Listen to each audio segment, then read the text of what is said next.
Change on a small scale can bring about change on a wider scale. The influence of one being who is progressing towards realization can be powerful both at the level of subtle spiritual influence and in the concrete terms of influencing society.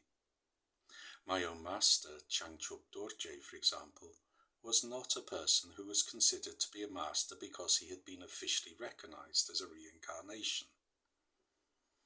He was an ordinary person who had followed several great Dzogchen masters and who had put what they taught him into practice. But through the power of his practice, he manifested great clarity, and as a result of his qualities, he came to be regarded as a master, and disciples then began to come to find him. He didn't live in a monastery, but in an ordinary house, as I have already marked in some of the stories I have told about him. And his disciples, who included both monks and lay people, as they arrived, gradually built more houses as the years went by, until a village of practitioners had grown up around him. The kind of village that developed is known as a Gar, a term which has the sense of being the temporary or seasonal residence of nomads, who may move on at any time, perhaps, for example, when all the grass in an area has been grazed. With the passing of time, all kinds of people, young and old, rich and poor, lay and ordained, came to live together in Changchub Dorje's Gar. There was a daily provision of free soup and simple fare for those who had no resources of their own, and this was paid for by those who had more than sufficient for their needs. Inspired by the master, everyone offered what contributions they could to the needs of the whole community. Those practitioners who lacked private means were thus enabled to live, receive teachings, and practice at the Gar. But everyone who lived there worked every day, participating in the hard physical labour of cultivating the fields, as well as collecting herbs and preparing medicines. In this way, as the influence of the master spread through this group of individuals drawn from all walks of life and all social strata, and as each individual's awareness developed, a kind of cooperative that was unknown at that time in Tibet spontaneously arose.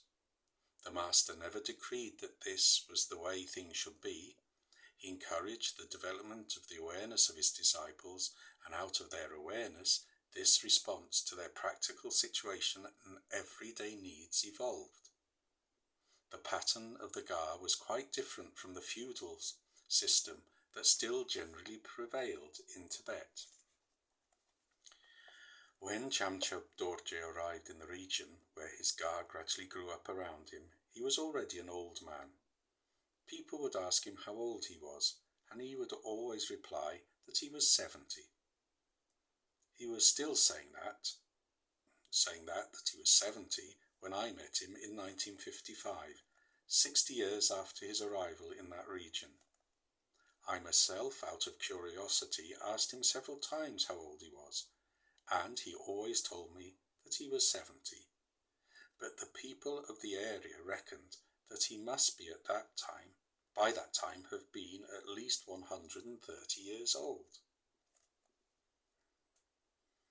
We walk, we work, we eat, and we sleep. And all these activities must be permeated with our practice, so that none of our time is wasted in our progress towards realization. Although Changchub Dorje was continually active for the benefit of others and worked every day at his practice of medicine, his own progress towards realization was in no way impaired. Despite his ordinary lifestyle, he was a thoroughly extraordinary man. He died at a remarkable old age, having brought his life's work to conclusion, leaving an invaluable legacy both in the teachings he gave that were written down and in the hearts and minds of his students. As a result of my coming to live in the West, I have travelled all over the world in response to the requests that I teach Dzogchen, and wherever I go, it is always my hope that the inspiration of the life and teachings of Chanchub Dorje will be a cause for awakening for all those who hear of them. May it be auspicious. This concludes the presentation here of the base, the path and the fruit of the Dzogchen teachings. While words and intellectual concepts can only ever be signposts pointing to the true nature of reality, which is quite beyond them, nevertheless, the complex, interlinked conceptual structure of the teachings is itself brilliant and beautiful, like a many-faceted crystal, whose every facet flawlessly reflects and refers to every other. But please remember that the only way to look into the heart of that crystal is to look into oneself. Dzogchen is not just something to be studied. The way of light is there to be travelled. As a bee seeks nectar from all kinds of flowers, seek teachings everywhere. Like a deer that finds a quiet place to graze, seek seclusion to digest all you have gathered. Like a lion, live completely free of all fear, and finally, like a madman, beyond all limits. Go wherever you please. Taken from a Tantra of Dzogchen.